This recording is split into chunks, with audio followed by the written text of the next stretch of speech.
perkenalkan, nama saya Bening Baisura, NIM 220110011, kelas 2A PIAUD.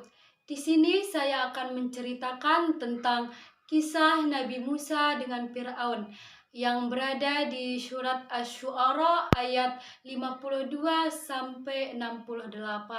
Setelah Fir'aun berkali-kali ingkar janji kepada Nabi Musa, Allah memerintahkan Nabi Musa untuk segera pergi meninggalkan Mesir.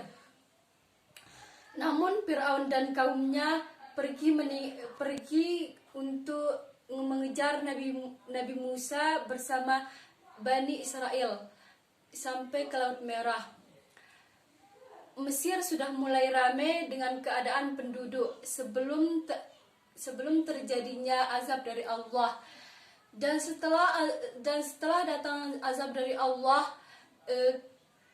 penduduk Kipti atau kaum Kipti sudah tidak mempercayai ketuhanan Fir'aun dan sudah mulai mempercayai Allah Subhanahu wa taala.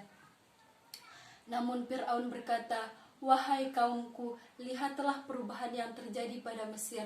Semua ini tidak akan terjadi tanpa campur tanganku. Sungai tidak pernah kering, buah-buah melimpah," kata Fir'aun. Kaum Kipti membenarkan perkataan Fir'aun.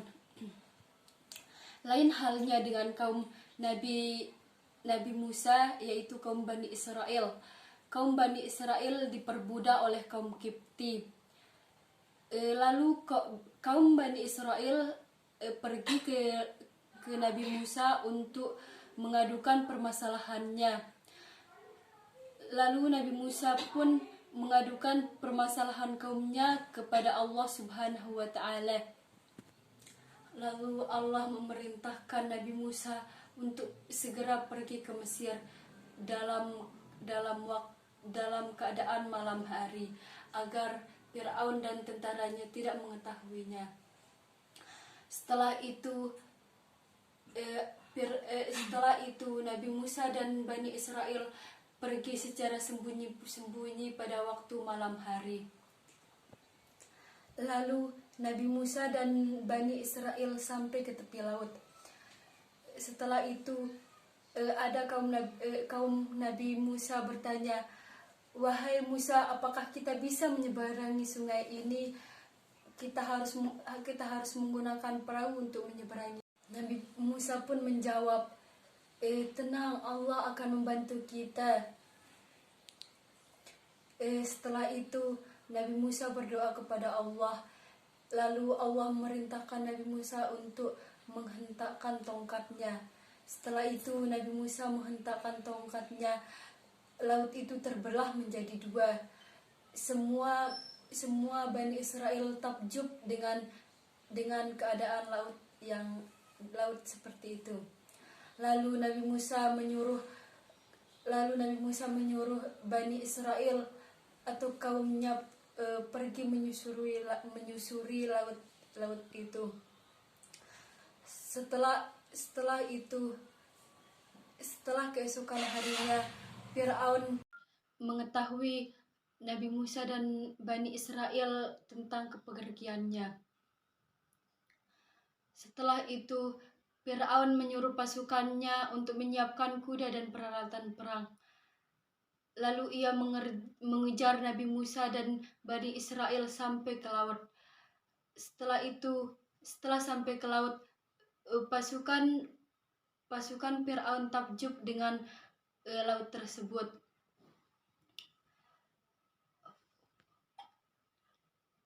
Fir'aun menyuruh pasukannya untuk menyusuri laut tersebut. Setelah itu Nabi Musa dan kaumnya sudah sampai ke tepi laut. Namun laut itu kembali seperti semula. Tetapi Fir'aun dan pasukannya masih berada di dalam laut tersebut. Sebelum Fir'aun hanyut dengan laut tersebut, Fir'aun ingin bertaubat kepada Allah. Fir'aun pun berkata, Ya Allah, sesungguhnya aku percaya tiada Tuhan selain Allah, dan aku memohon ampunan-Mu. Tolong selamatkanlah aku, ya Allah. Tetapi Allah tidak mengampuni Fir'aun, karena Fir'aun memohon ampunan ketika ia sedang sakaratul maut. Dapat ambil dari cerita Fir'aun dan Nabi Musa, yaitu kita tidak boleh sombong dan menyekutukan Allah Subhanahu wa taala. Sikap Fir'aun ketika ia masih hidup, ia menganggap dirinya sebagai Allah dan sering melukai orang-orang di sekitarnya.